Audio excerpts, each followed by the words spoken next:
If you were a guest of the Seward family, you would have come through the front door and been greeted by a servant. Then they would have escorted you into the parlor, where you would have had a 10 to 15-minute meeting with a member of the family, if they decided to meet with you. This room is one of the 10 original rooms of the house, which was constructed by Judge Elijah Miller in 1816. William Seward moved into the house after Judge Miller allowed him to marry his daughter Frances Miller Seward, if and only if he agreed to live in the judge's house. Seward agreed to Judge Miller's conditions, but he never could have guessed that Judge Miller would live for another 27 years after he and Frances married. If you're a close friend of the Seward family, they would have invited you into the heart of their home, which is the library. The Seward family loved to read, and they really valued education, as you can see by their massive collection of nonfiction books. William Seward served as a New York State governor, New York State senator, and Secretary of State under Abraham Lincoln.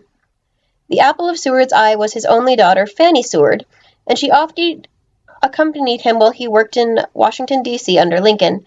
Unfortunately, Fanny died at the tender age of 22 from typhoid fever and tuberculosis. Seward memorialized her by encasing her books behind this glass door. He called her death his greatest unspeakable sorrow. Although Seward was distraught after Fanny's death, he continued his work as a Secretary of State. In fact, Seward often did his best politicking while he sat around the table in his dining room, which is the last room we'll be seeing on this short tour.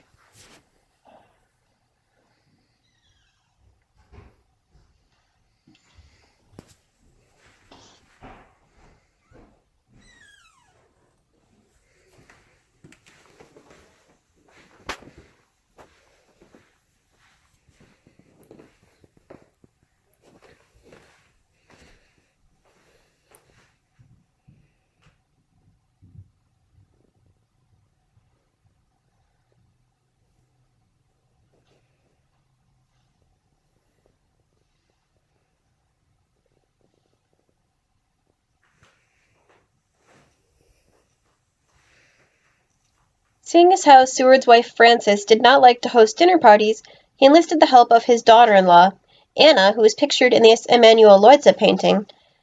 Anna helped Seward host 12 to 14-course dinner parties for politicians, foreign dignitaries, and other powerful people. One of the people that Seward hosted was the Russian Baron Eduard de Stoikel, who helped him facilitate the purchase of Alaska. At the end of the 4 to 5 hour dinner, most of Seward's guests most likely wanted to go home and sleep, but that simply wasn't an option. While the men stayed in the dining room to discuss more crude topics like politics and drink brandy, the ladies withdrew to the drawing room.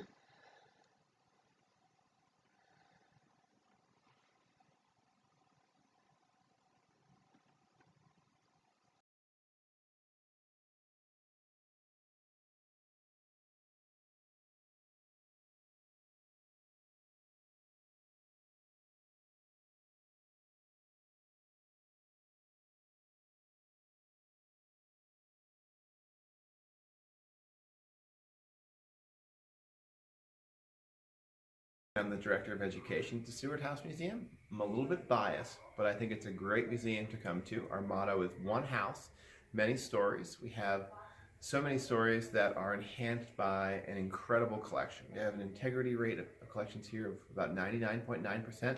Almost anything you would see on a tour of the Seward House Museum is original and authentic to the family, and almost anything you can look at has an interesting set of stories behind it.